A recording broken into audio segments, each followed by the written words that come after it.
Don't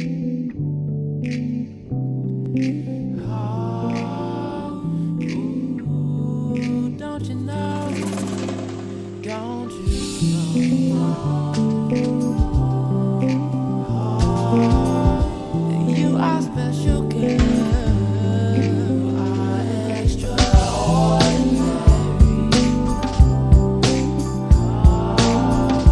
You are special, girl.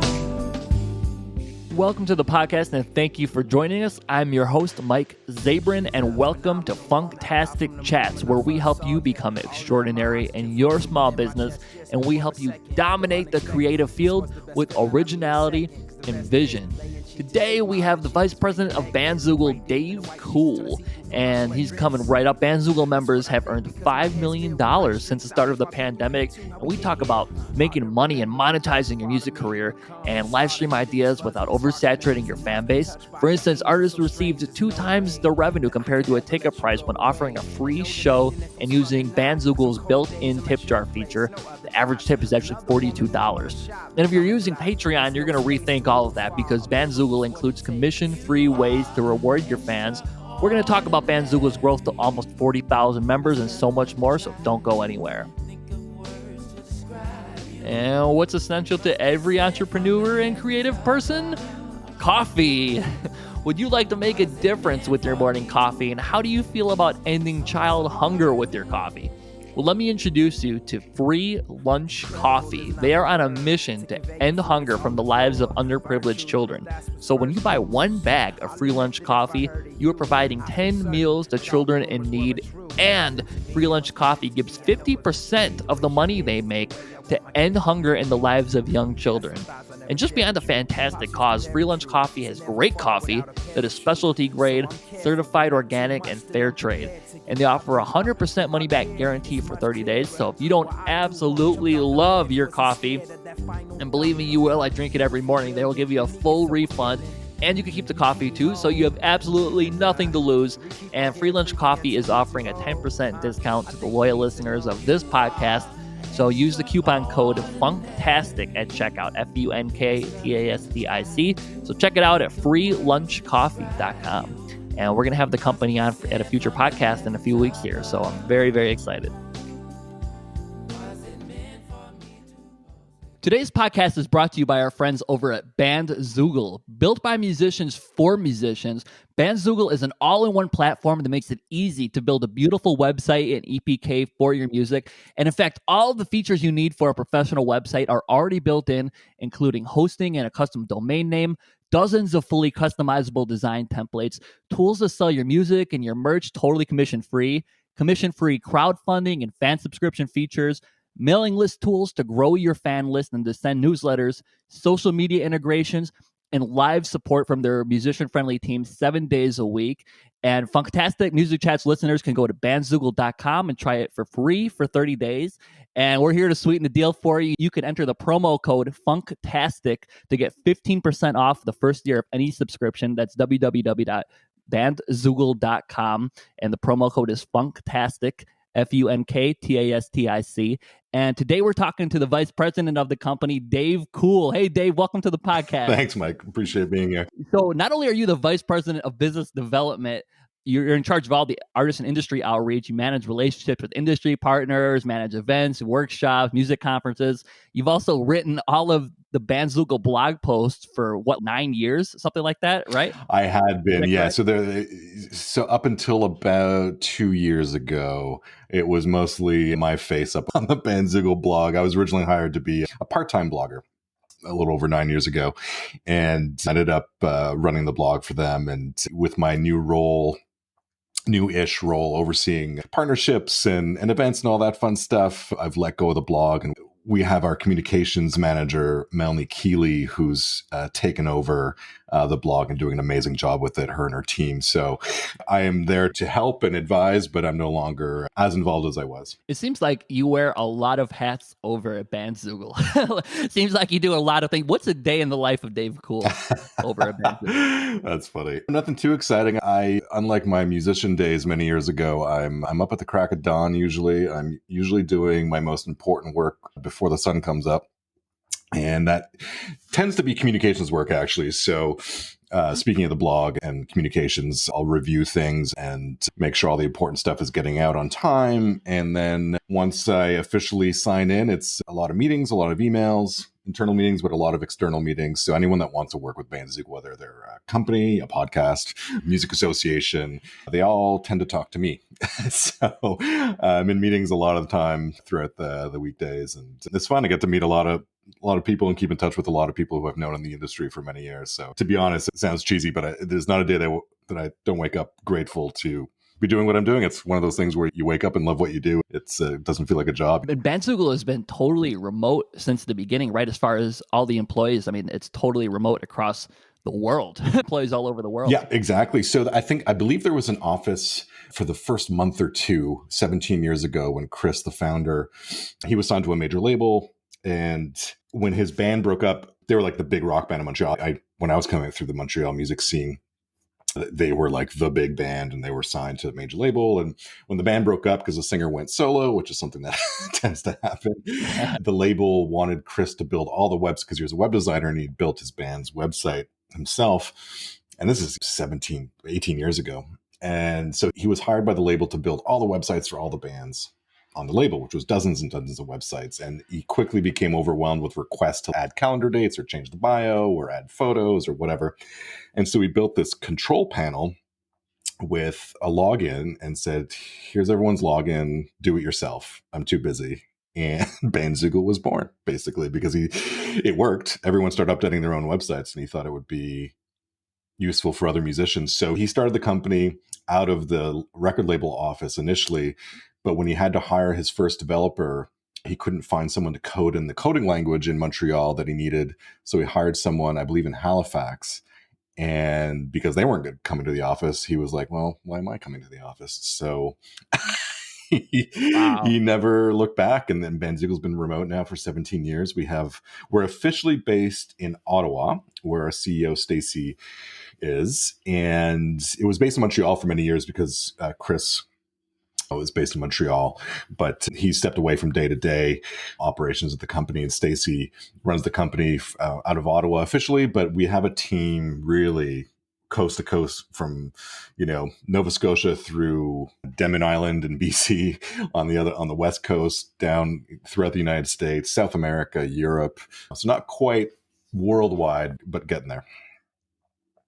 There's a blog post that I read that talks about the start of Bandzoogle, and it mentions that in the tech world, many companies start out with fireworks and fizzle out quickly. And one of the main reasons for this is just money, too much of it at the beginning and not enough sustain for the long haul. And that Chris had enough foresight to reject money from venture capital firms, and he was able to keep it at a very low cost for members. And in fact, I don't even think Bandzoogle has raised their prices in over 15 years. And from competing website platforms in my past, they raised their prices every year, and it drives me crazy. And how have you been able to keep Bandzoogle prices low for members, but you keep adding game-changing features year after year? That's a great question. And it's not for every company either. Some startups totally get that they have to raise some capital to get going. And Bandzoogle was fortunate in a few ways, but one of them is that websites and email have stayed relevant over the last 17 years, which is pretty remarkable. I mean, especially when MySpace came out, there was some fear that was it. Like, people are just going to use MySpace for their online presence, but social media comes and goes, and you don't really own that space on the internet. So having your own domain, your own website, your own email, newsletter, all that stuff has remained relevant. So that's been obviously a huge impact for Bandzoogle's longevity. But in terms of raising capital, I mean, it's Chris and Stacy's philosophy is very much not wanting to answer to anyone, not wanting to answer to investors, not wanting to answer to a board of directors. And Bandzoogle is fortunate to be essentially profitable from day one. And so just reinvesting the profits of the company, whatever they were, back into the platform and hiring more developers and investing more into the technology, making sure that whatever we're doing is in the best interest of our members, the musicians, and it's a much different conversation than I think takes place at some startups in the music industry, where the pressure from investors starts to get so great that you start to make decisions that are for the bottom line of the company, not necessarily for the best interest of your members or the musician community. So we take pride in that. And even though maybe we could be a much bigger company if we took on millions of dollars of investment, but we wouldn't enjoy the independence and freedom that we do to make the decisions that we feel are best for our members and musicians as a whole. So it's a different approach to business for sure, like just being bootstrapped from day one and for 17 years. It's really more of a small, medium business rather than like traditional startup, angel investors, VC, that whole side of things, which can be exciting and headline making. And we've seen a lot of companies in this space come and go that were flashes in the pan that just raised so much money, got all the headlines, and then at the end of the day, their product just wasn't good enough. Wow. It's funny you bring up MySpace because that's a throwback, because there really was no Facebook band pages. What were the needs for artists at the time for a website back in the day? What were those few features? I mean, I know one of them has got to be photos, right? Everybody wanted their photos on their website. That was a big thing. And maybe a clean website, SEO. What were some features?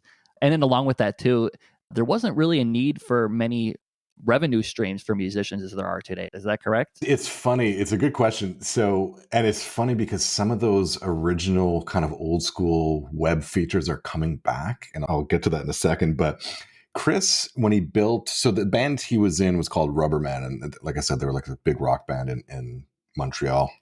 And their website was the hub for their fans to communicate with each other and with the band through community forum. So like fan forums, which is such an old school. And it was one of the original features of Bandzoogle. And it's funny, it's still there. And it's making a comeback because after we launched built-in fan subscriptions last year, which is a model where a musician can charge a monthly fee to fans who subscribe to them, to their online fan club, essentially, to get exclusive content. That could be early release music, could be unreleased music, could be access to your full catalog. It could be exclusive live streams every month, discounts on merch. There's all sorts of ways to reward fans for this revenue model. But one of the features that's getting used a lot by musicians that are running fan subscriptions is the community forum feature, because fans want to communicate with each other. So it's funny that you asked that question, because that was one of the reasons why, besides being a great band and great live show and all that, like Rubberman back in the day had this really active fan base on their community forums on their website. So that was like a big deal back then. And yeah, like you said, having photos, eventually having music. I believe Bandzoogle launched their first MP3 download store in 2006. So Bandzoogle's been doing the direct-to-fan sales thing for a long time.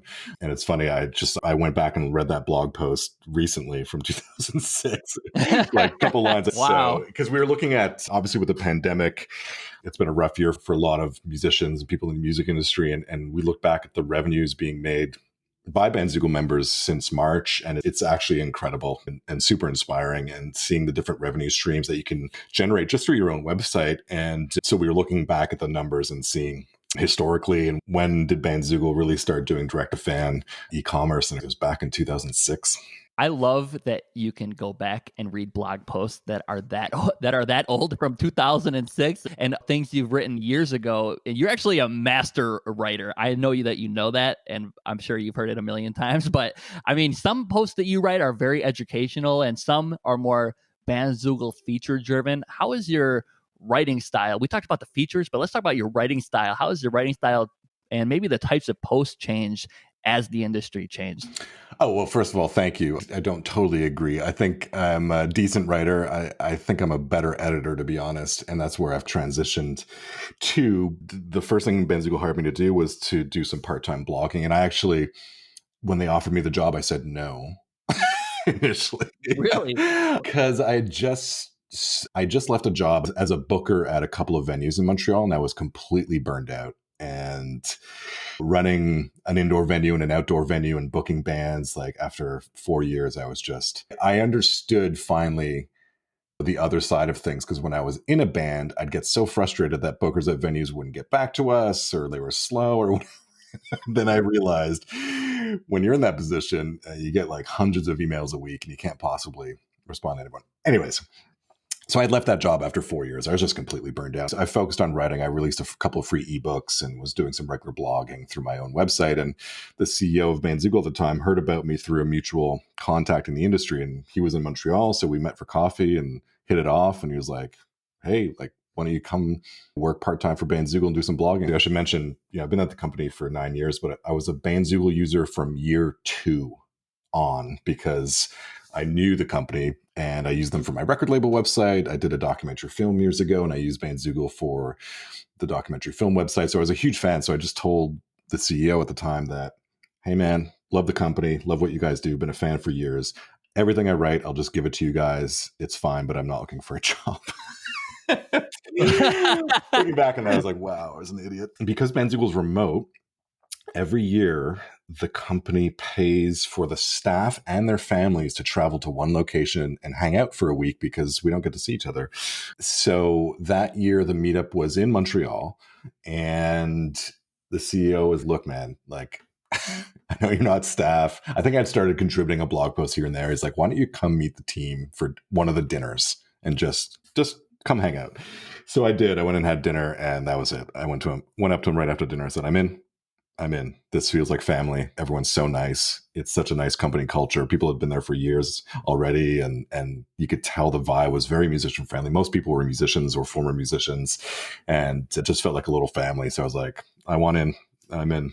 That's awesome. I will change my rejection to your offer, and please accept it. I never used to write blog posts. In fact, I would pay for Google Ads, which is funny, but I never wrote blog posts. And I assumed that blog posts were like food, like for food or for video games, because that's where I saw blogs being utilized as a kid. And it wasn't until I learned about content writing and putting that content not only on my website, but on places like Google My Business, for example, that my website traffic grew tremendously. Can you talk about why it's so important for every band to write a blog post and to keep up with that? Sure. Yeah, it's a great question. So Bandzoogle was a bit of ahead of their time in really focusing on that content marketing, because now it's a normal part of business these days. 10 years ago, not so much. And it's just, for Bandzoogle, it's one, obviously we want musicians to discover Bandzoogle, but more than that, we want to help the musician community however we can. And part of that is investing a lot of time into education. So webinars and workshops, and of course the blog, and just putting out a lot of free content that helps musicians navigate this wacky industry we're all part of. And that hopefully, if they find something helpful and when they do need a website, hopefully they think of the nice people over at Bandzoogle to build it. But it's very much a soft sell proposition, and developing kind of a long-term relationship with the musician community. In terms of musicians themselves, blogging, it depends what you're doing. It's a great fan engagement tool, obviously, for those deeper non-social media type posts where you really want to dive into a subject. Maybe that's more personal, or maybe about your band, but maybe about a different hobby that you have. And it can be a great way to connect with your fans on another level and on a deeper level. And the side benefit to that, of course, is that Google loves fresh content. So your website, a lot of musicians create a website and they set it and forget it, which is not what websites should do.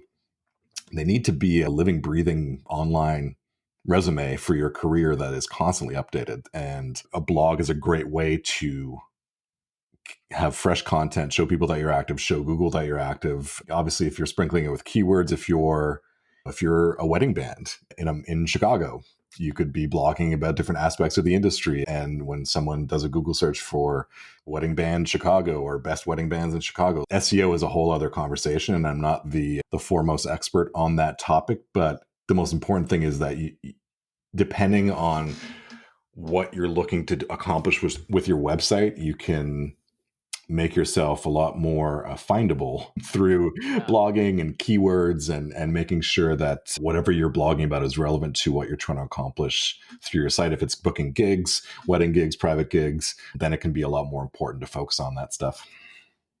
How often does Bandzoogle release new blog posts? Because I always struggle with how often to do it. Because in the wedding industry, you want to stay extremely relevant and extremely ahead of Google. I mean, is there a certain formula you guys have for releasing new blog posts as far as dates? It changes, and we've experimented with different frequencies over the years. I would say these days it's between 2 and 4 blog posts a week. Not quite one a day, but at least a couple of new posts a week. And that, of course, like we're doing new feature announcements. We're always releasing new features, different web design advice posts. And then we have advice for not only the Bandzoogle blog, it touches all aspects of the music industry, not just web design or online presence. It's really how to navigate through the music industry, everything from songwriting to licensing to selling your music, to monetizing and booking gigs and things like that. So 2 to 4 posts a week is where we're at right now. And like I said, our communications manager, Melanie Keeley, who's been at the company for 10 years, and is one of, if you're going through the blog, Mike, you probably saw her face a bunch of times. She's one of the regular writers, and she's now the main contributor who does like the big website guides and the big picture guides and blog posts for Bandzoogle that I used to do, and now I'm there to help and support. And she really put her stamp on the blog in 2020, and it was a challenging year for so many reasons. But in March, we plan out our blog content months in advance, and all of a sudden, a whole bunch of it wasn't relevant because no one, no one's booking gigs. No one was thinking about anything else except for the pandemic. So we had to make a huge pivot in March and develop all new content. And what do musicians need? How can we be of help to musicians right now at a time when it's really stressful? So it was a challenging year, but really proud of her and then the whole communications team for what they did on the blog. I still consider it my baby in some ways because I took care of it for almost 10 years, but it's a great resource for musicians out there. Well, speaking of amazing women at Bandzoogle, the CEO is Stacey Bedford, and an industry where 3% of CEOs are female in the tech industry. I was listening to an interview with her, and she mentioned that there's just such an overwhelming amount of live streams on Facebook Live, and the same artists doing live streams multiple times a week, and their engagement wasn't as strong compared to the beginning of the pandemic. I was just curious, what are your thoughts on Facebook Live? Are we completely oversaturating ourselves to our fan base as artists? I guess it depends on the fan base. But yes, I think there was probably a little bit of that going on, especially in the first few months of the pandemic. It seemed like I couldn't log into Facebook or Instagram without 3 to 5 notifications all at the same time about different artists going live. You can't possibly watch them all, right? So it became a bit overwhelming. And I think as time goes on, things have evened out a little bit. And I think artists are, from what I can tell, are maybe doing less live, but maybe doing like bigger shows instead of it just being like going live every night. They'll go live once a month and maybe charge tickets or do something a little bit more produced. And I think that's probably the right approach. And we'll see where things land, hopefully, when we can all get back to going to shows and booking shows and playing shows. We'll see where live streaming fits into that.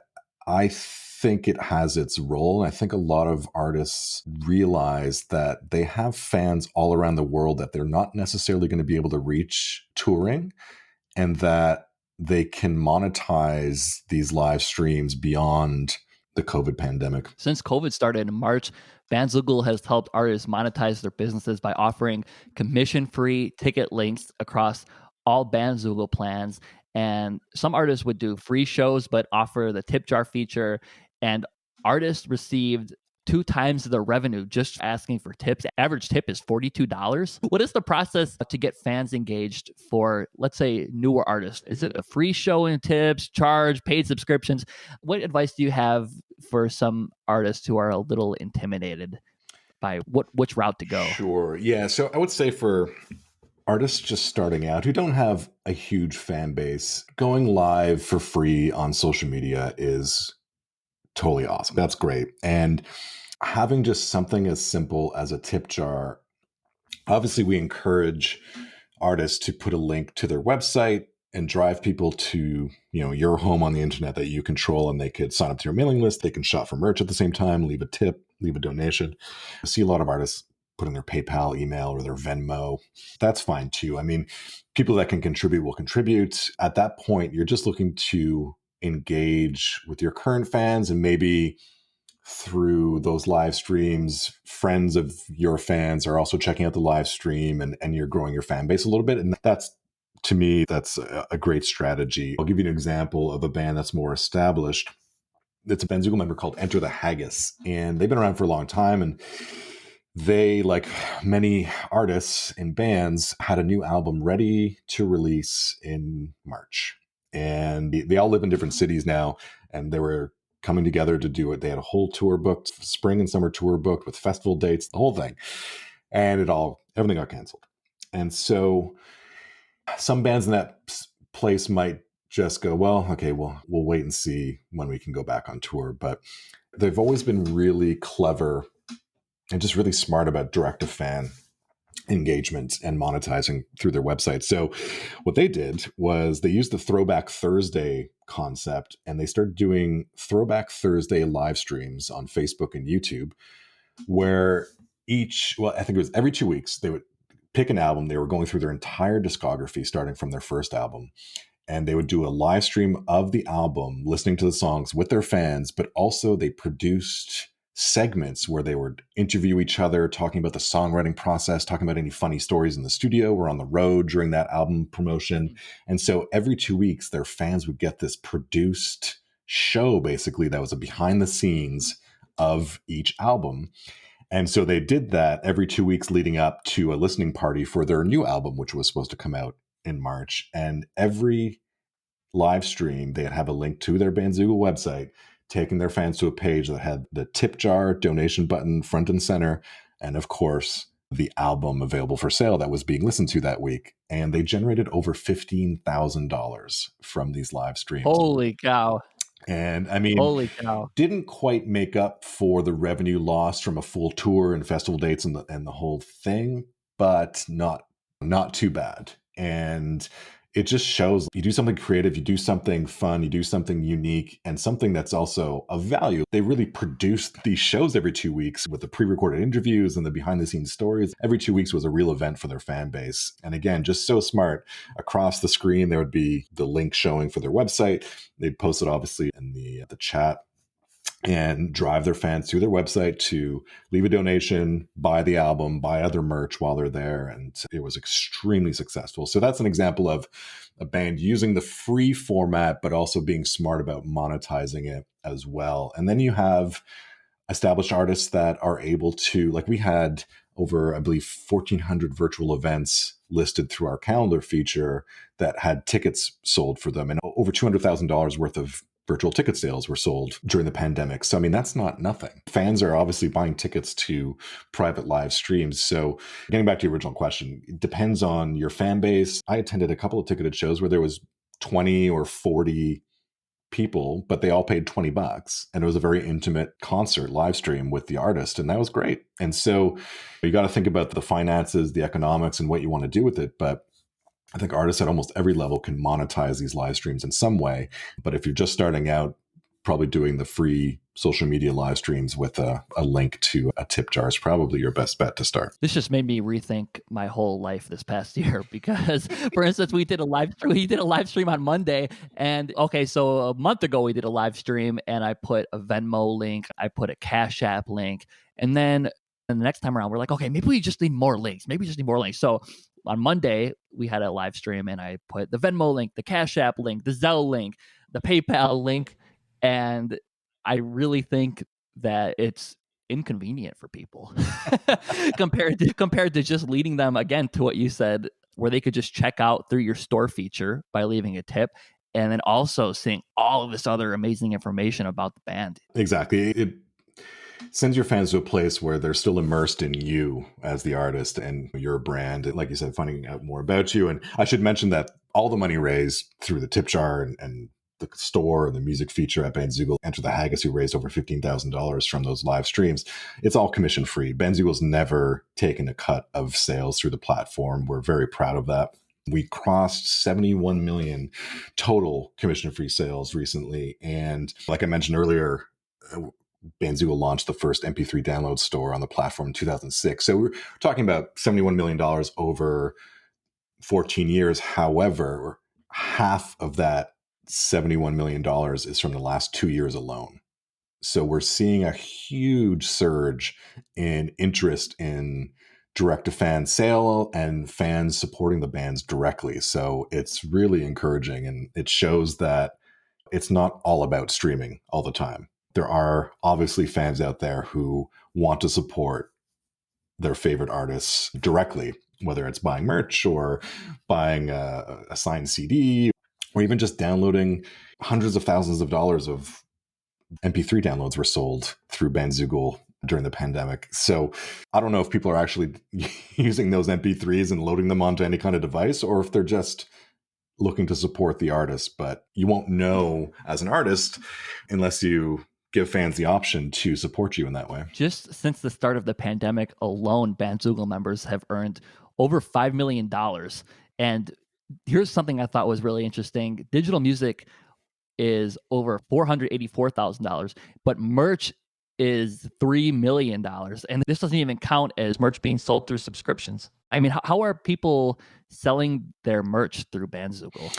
The store feature has been around for a long time, and bands, it's a lot of the usual stuff like t-shirts and CDs and vinyl and mugs and hats and things like that. And Bandzoogle doesn't take any cut of sales, but we also don't do any of the fulfillment. So for artists using Bandzoogle, it's you put up the merch. When you sell it, you get an email notification for what's sold and where to ship it to the fan. And like you mentioned, just under $4 million of merch sold since March alone. And so it's by far the biggest category for our members in terms of sales. And as the day that we're speaking and doing this interview, we launched an integration with Printful, which is a print-on-demand service that now Bandzoogle members can connect that directly in their store alongside their music and other merch if they want. And so it's a very risk-free way to sell merch because you're not paying for any of it unless it sells. So you create the merch, add your logo to different or design to different merch items, have them in your store and your website.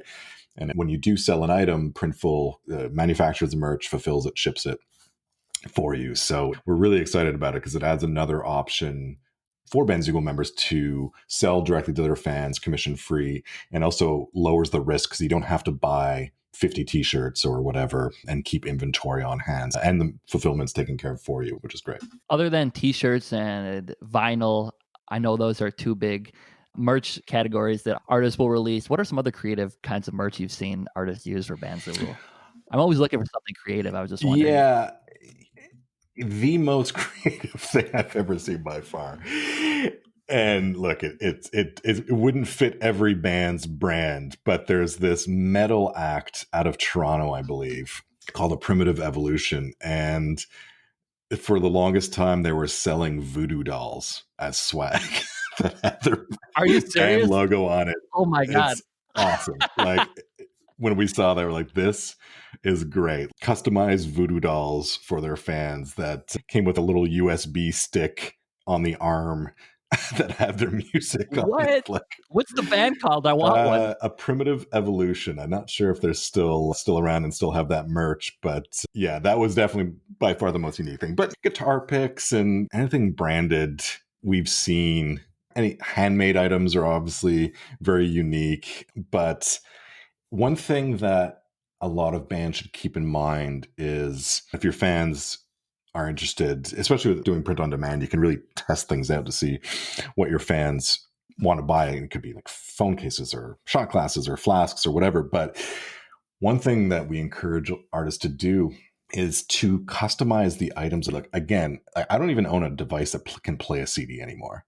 And I still buy CDs from artists when they're personalized because I like having that physical memorabilia that's been customized. And CDs, like vinyl is obviously great, but vinyl is such a big investment.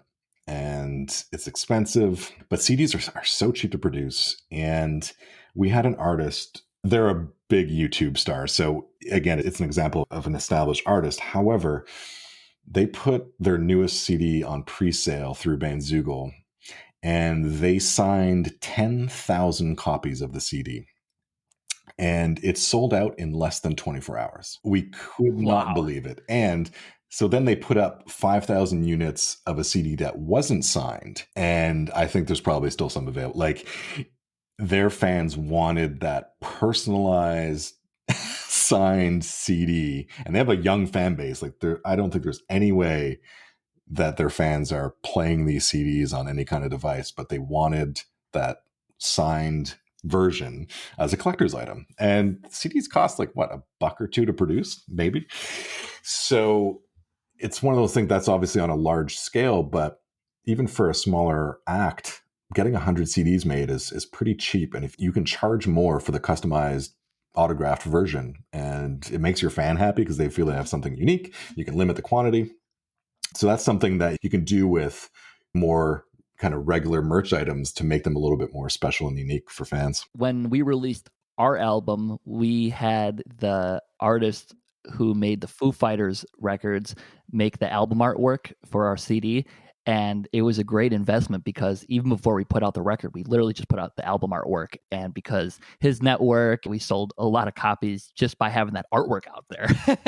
Like you said, it's just memorabilia. And even as far as the streaming platform itself, Bandzoogle's streaming platform, artists can't monetize through the music player, but some artists have found ways through the subscription feature. Is that accurate? Yeah. So one of the requests we were getting was artists wanting to create their own kind of streaming platform through their website where they could charge a monthly subscription. So our music players are not monetized for the streams. The downloads are, and you can offer the downloads for free for an email address or make it pay what you want, which is a really interesting revenue model because, again, you'd be surprised how generous some fans can be. I've paid $20 for a single track because the artist let me choose and I loved the song. And so I gave them $20 for it instead of the typical $1. But anyways, the streams themselves are not monetized. So using the fan subscription model, that online fan club model, you can have this gated area on your website that's not accessible to the general public, that's just for your subscribers, and you can have your full discography there to stream and download if you want. And so that's one of the more common uses that we're seeing for the subscriptions feature, where artists are charging their fans $5 a month. They get access to their full discography to stream or download, and then they get access to maybe some merch discounts or maybe an exclusive live stream every once in a while. And of course, any new music gets added there as well. So yeah, they're making their own private streaming platforms through their websites, which is awesome. But you can't mention hiring the Foo Fighters designer without us talking about the Foo Fighters for a minute. Oh, yeah.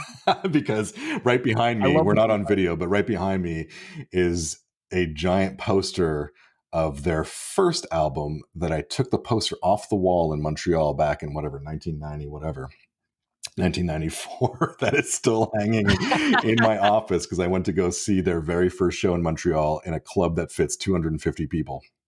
Wow. And That's have crazy. been obviously a super fan ever since. So you need to send me a link to that CD. I want to see the design. So who helped me out with that is another guest we're having. His name is John Heinsohn. He runs a band out of Los Angeles called the Big Old Nasty Get Down. And what he does is he just takes legendary musicians from bands like the Foo Fighters and puts them with people from Parliament Funkadelic and the Kool and the Gang and Fishbone, and just puts them in a studio and just says, "Here, record." Amazing. It's a really, really cool project. But anyway, one of my favorite blog posts that you wrote, and I think should be a Bible for every musician, is called 7 Ways to Make Money. Do you remember that post?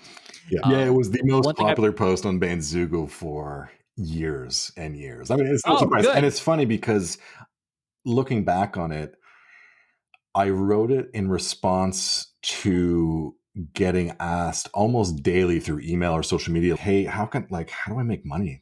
What are other ways I can make money as a musician? And so I sat down and I banged out that blog post in a couple of hours one morning and put it up on the Bandzoogle blog. And it was for selfish reasons that I could, instead of typing out an email every time, I could just say, here's a blog post. here's some ideas for how to make money. And it ended up being by far the most popular blog post on Bandzoogle for many years. No longer, but a lot of Melanie, our communications manager, a lot of her posts are now our most popular posts. But that one had a good run. And obviously a lot of musicians are looking for ways to make money. So it's not a huge surprise, but it was certainly not intentional. It was more for selfish reasons of trying to save myself time of typing out email responses. One thing that I overlooked, and I think a lot of other people overlooked, is what we were just talking about, an online fan club, or Bandzoogle calls it subscriptions.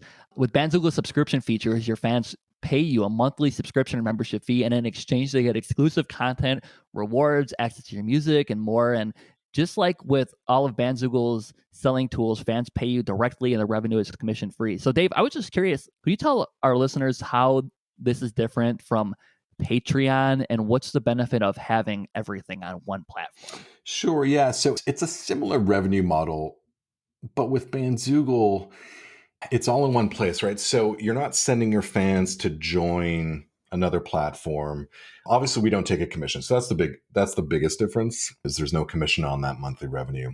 And it's a lot more flexible. So it really leverages all of Bandzoogle's already built-in features. So you can gate different pages and different content, and it's very flexible and powerful. And to us, it's really a matter of keeping fans engaged on your own website where they're focused on you. And again, for fan subscribers, maybe a little bit less so, but just in terms of buying merch. But maybe as part of your fan club, you have discounted merch and things like that. So you want to keep your fans in your ecosystem as much as possible. So I think it's all about driving fans to that place that you own and control, and keeping them there and running everything through that one central location that you, again, own and control, because Patreon is a big company and founded by a great musician with a great mission. And I wish them all the best. And they do a lot to help, obviously, the artist community more than musicians. There's many different types of artists that use, and creators that use Patreon. It's one of these things where when artists become too dependent on a specific platform for a revenue stream, and this is me, Dave Cool, talking, not Bandzoogle, but just my experience in the industry over the last 25 years, companies come and go. And the most recent example was Pledge Music, which ended up being a disaster for a lot of artists who came to depend on them for revenue from crowdfunding. And things went south really badly. And arguably, some people would argue it killed the crowdfunding revenue model for artists. I don't believe that at all. And we do crowdfunding through Bandzoogle, and we're seeing a lot of successful campaigns being run. But it definitely hurt the brand of crowdfunding, because a whole lot of bands never got paid the money that was raised. And so, getting back to your original question, I think not only with fan subscriptions, but for everything that you're doing as an artist, as much as you can do direct to fan through that place that you own and control. And look, Bandzoogle is a platform. We've been around for 17 years and we're not going anywhere, but you own your content, you own your domain name, you own your email addresses, your database. So if you ever leave Bandzoogle, you take all that with you. So nothing changes from your fans' perspective. Like, they're always going to go to your domain, your own .com, to do all these things. So it's just getting your fans used to and driving them to that place that you know that you're always going to own and control, unlike social media, unlike some of these other platforms to generate revenues. Just believe that in terms of direct to fan, you should really own that relationship completely and make all the money. So that's the shorter end. Yeah, our drummer, he's also got his own band, and I wasn't going to say this, but I feel like I have to. He didn't know about Bandzoogle, and now he does, but for this sole purpose, he made an OnlyFans account.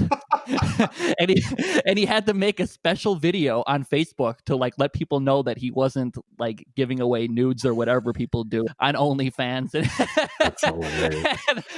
And of course, I sent him the subscription feature. I was like, dude, make a Bandzoogle account. But anyway, Bandzoogle has given musicians so many revenue stream ideas for things that they didn't really think of putting a lot of time into before, especially with COVID. And teaching is one of them. On your subscription page, sheet music, song charts, song requests, what are some ways that artists are monetizing through things they haven't thought of before with COVID, other than teaching? That was just one that I read. I think there's actually an article, 71 ways to reward your subscriber. Yeah. So we did a little internal brainstorming, and there's so many other ways. We're seeing creative things that Bandzoogle members are doing. And it's interesting because we know of many Bandzoogle members and members that joined specifically for the subscriptions feature since the pandemic hit.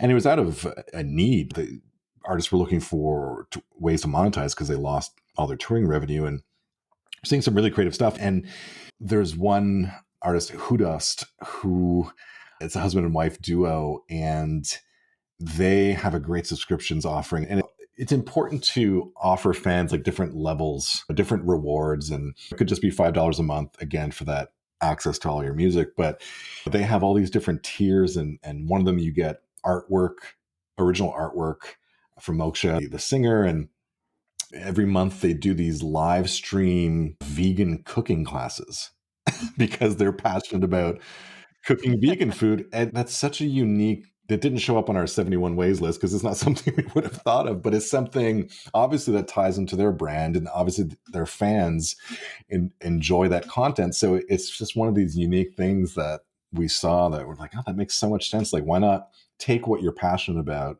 and share it with your fans through this exclusive online club? So that's, one example. And you mentioned teaching. Music teaching is one of these things that lends itself really well to the subscriptions model because you're constantly creating content, new lessons, new lesson plans, new video lessons, one-on-one mentoring, things like that. So we see members that have different tiers where you can subscribe and you get access to all the lessons and the sheet music. And then if you subscribe at a higher tier, you get access to private one-on-one lessons every month and things like that. So again, it's about creativity and time management, I guess I would say. Subscriptions is not for everyone. And that's one thing that I always stress when talking to artists. It's, if you're not super prolific with releasing content, it might not be the best revenue model for you.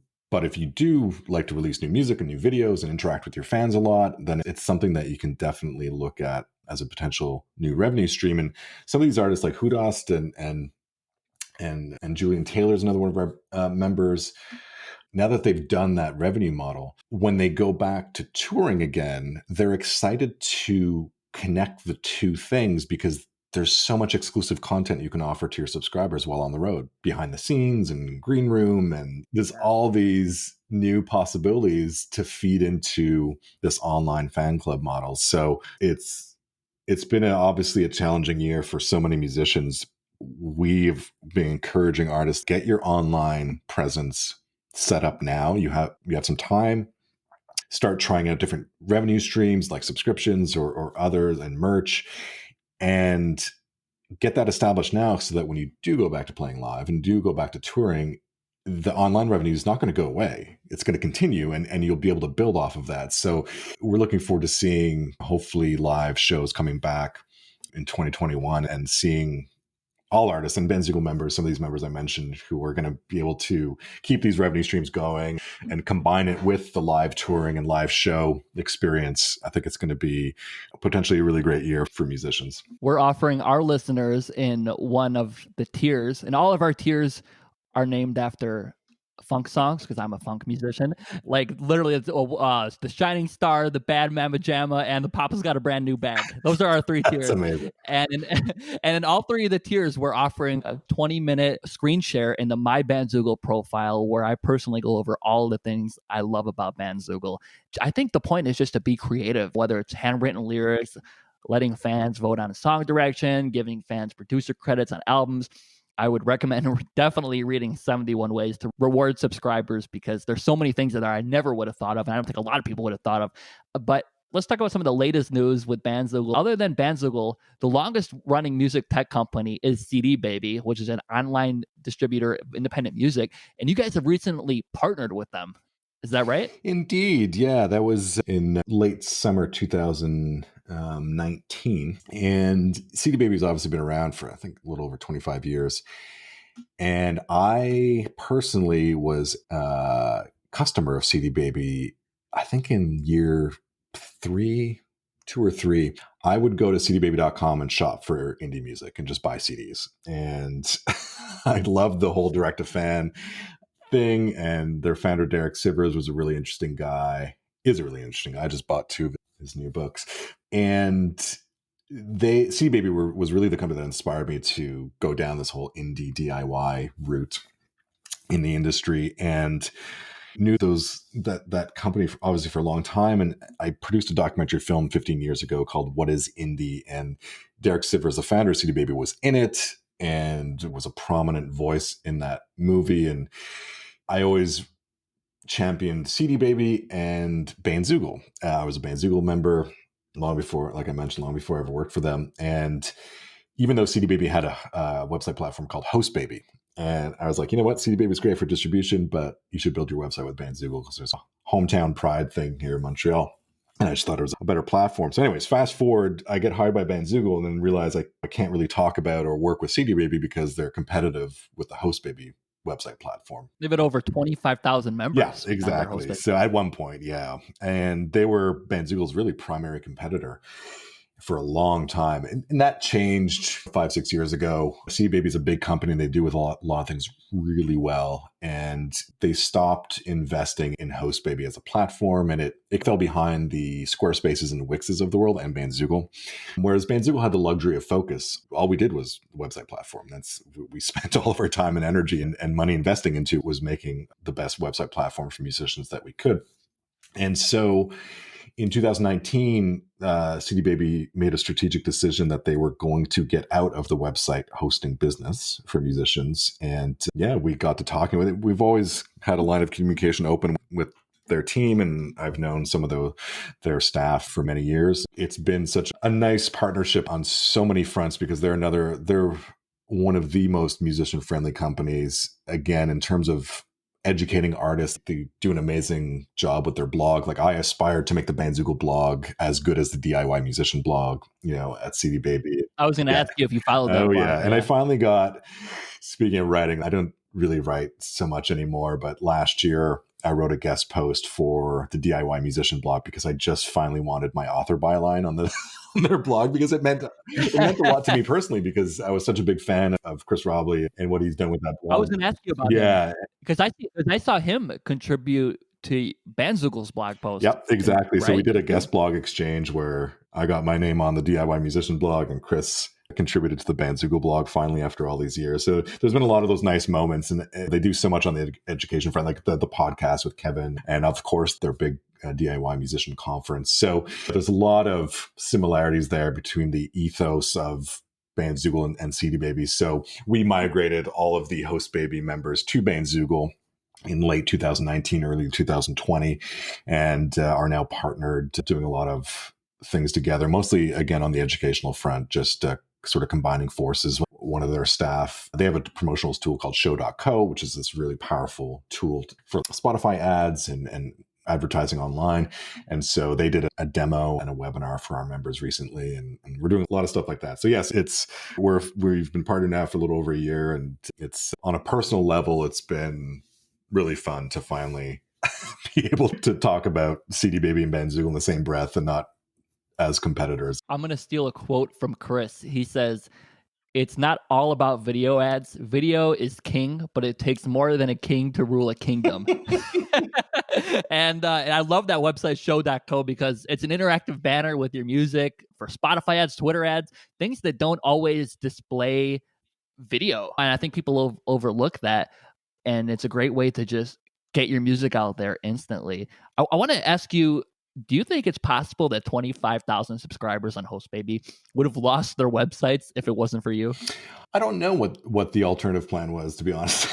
So I hope not. But I know that CDBaby wanted to give their HostBaby members a good home, and with a company that shared their values in the industry. And Bandzoogle was obviously a no-brainer. And the discussions were, I mean, like, super amicable and just very positive. And I don't know what would have happened if Bandzoogle wasn't there. Maybe they would have found something else, or I'm not sure. I can't even speculate. But we're thrilled that they turned to us, and hopefully those HostBaby members are enjoying using Bandzoogle and having access to all these direct-to-fan tools that we had developed over the years that they didn't have access to at HostBaby. So it's who knows what would have happened, but we're certainly happy to have been there to help out. Was it a challenge at first for Bandzoogle to know that all at once, just having all of these new subscribers? I mean, what was the challenge like for Bandzoogle? I am fortunate that I am not smart enough to understand coding or development. And so I was not involved in that. We call it the Great Migration. The Great Migration. Taking artist websites on one completely different platform, migrating them to our platform and making sure that the websites don't go down and that they look as close as possible to what they had originally. I mean, it was a huge undertaking that our CTO Colin and the development team and the support team and Stacy, of course, our CEO, leading the charge, was instrumental in getting it all done. And it was wild, and it was pretty amazing to see how similar a lot of the websites we were able to recreate. Our design team, our lead designer Josh, was able to recreate a lot of the templates and modernize them so that they were responsive on mobile, and make sure that a lot of artists who were using HostBaby, when they were migrated, their sites looked the same, except they had added functionality and they were mobile friendly. So that was the goal, and it was an ambitious goal, and managed to accomplish it. And I think that everyone is relieved and happy that we're not doing it again this holiday season. Yeah. I'll put it that way. Definitely. It was a lot of, our support team is incredible. And whenever I travel to conferences, and hope to do so again next year, the first thing our members usually tell me is how awesome our support team is, because they're great. They're super knowledgeable, they're super friendly, and most of them are musicians, and they, the amount of work they did to help in that process of welcoming thousands and thousands of brand new members who were used to a different platform was pretty incredible. So it was an amazing thing. But like I said, I think we're all happy that we don't not going through that again this holiday season. We can relax a little bit. Well, so the support team clearly did an amazing job, because over 80% of HostBaby users are still with Bandzoogle to this day. I'm curious, have you ever been to Chicago? Have you ever done a conference in Chicago? That's where I'm from. I know, it's funny. So I have, of course, flown through Chicago. I don't know how many times, but it's one of the main connecting hubs flying down from Montreal. I've only ever been to Chicago outside of the O'Hare Airport once, and it was for a conference, and I forget the name of it. Our CEO at the time had just left. This would have been probably 6 or 7 years ago, and he had been booked to speak on a panel, and I filled in for him, and it was literally, flew in the night before, did the panel in the morning, and flew out. So I went across the street from the hotel, the Hard Rock Hotel, ate some deep dish pizza, and went on my way. But I did not visit Chicago proper, and I hope to one day be able to do that. You got to come to Chicago, because so many musicians in Chicago would benefit from you speaking to them. Hopefully they'll listen to this podcast. But I mean, this also brings me into Bandzoogle templates. And with a lot of competing website platforms, they really break the templates down by business. If you run a restaurant, if you run a bar, if you run a food blog, and then there's a template for if you're a musician. With Bandzoogle, it's everything is obviously templates for musicians, but the templates are broken down by music genre, and therefore helping artists to brand themselves in a better way. How do you go about building templates? Because you guys have a ton of templates, and then 4 variations for every template for jazz, pop, rock, metal.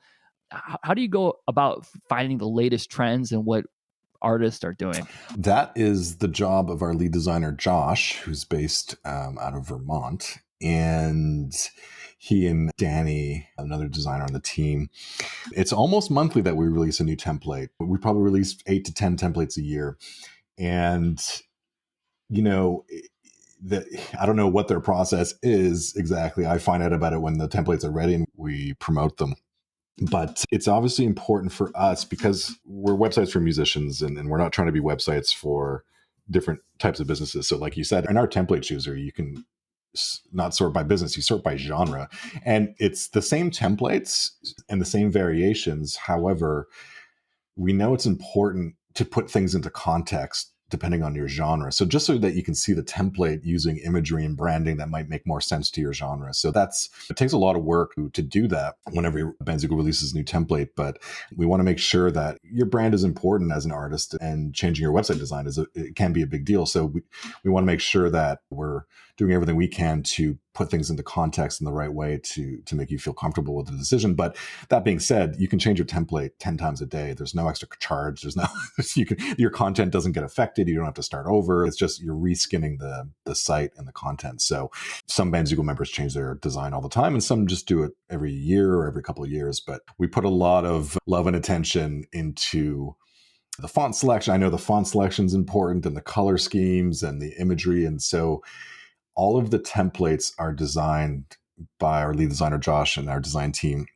so that out of the box, they look beautiful and you can use them as is. But with the visual editor, you can customize the fonts. You can upload your own custom font. You can customize the colors of the links and the buttons and the menu. And you can really drill down and completely customize every single template, but out of the box they look gorgeous and very much usable as is. But of course you can customize to your heart's content if you need. I love how the pages are built out to help artists excel within the music industry. Like things like having a dedicated EPK page, a dedicated page that music industry professionals can go to and see everything all on one page. It helps artists excel in the music industry that Bandzoogle does with all of their templates. Yeah, so EPKs, they're a popular tool, obviously, for musicians to use. And we're going to be doing some more work on that front in 2021, adding some more functionality and maybe some EPK specific templates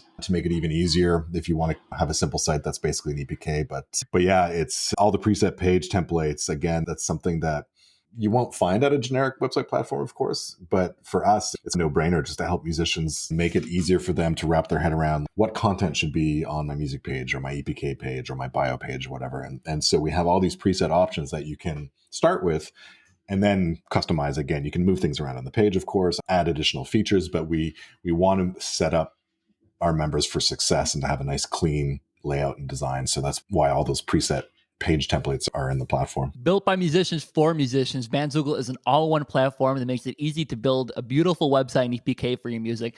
And Funktastic Chats listeners can go to bandzoogle.com and try it for free for 30 days. And I guarantee you, after 3 days, you're going to want it for life. So we're going to give you a promo code Funktastic, FUNKTASTIC, to get 15% off the first year of any subscription. That's bandzoogle.com and enter the promo code Funktastic. Dave, cool. Thank you so much for speaking with us today. I learned a lot, and I know our listeners have learned a lot too. So I really appreciate it. I can't wait to stay in touch with you too. Mike, it was great to talk to you, man. I really appreciate it. You keep me whole. And how cool was that interview with Vice President of Bandzoogle, Dave Cool? Bandzoogle members have earned $5 million since the start of the pandemic, and no other company really takes the time to talk about making money and monetizing your career the way that Bandzoogle does. Make sure you go and create an account with them. And next week is going to be the first of a 3-part series with world-renowned musician Jeff Berlin. This is going to be the most definitive interview that anybody has ever done with him. So stay healthy. Make sure you're taking care of one another. Be extraordinary, and we'll see you next week. For every dark sky to be brightened up. You are a once-in-a-lifetime love, and I don't want my life to be like it was. Maybe because your light shine enough for every dark sky to be brightened up. I said you are a once-in-a-lifetime love, and I don't want my life to be like it was. Maybe because your light shine enough for every dark sky to be brightened up.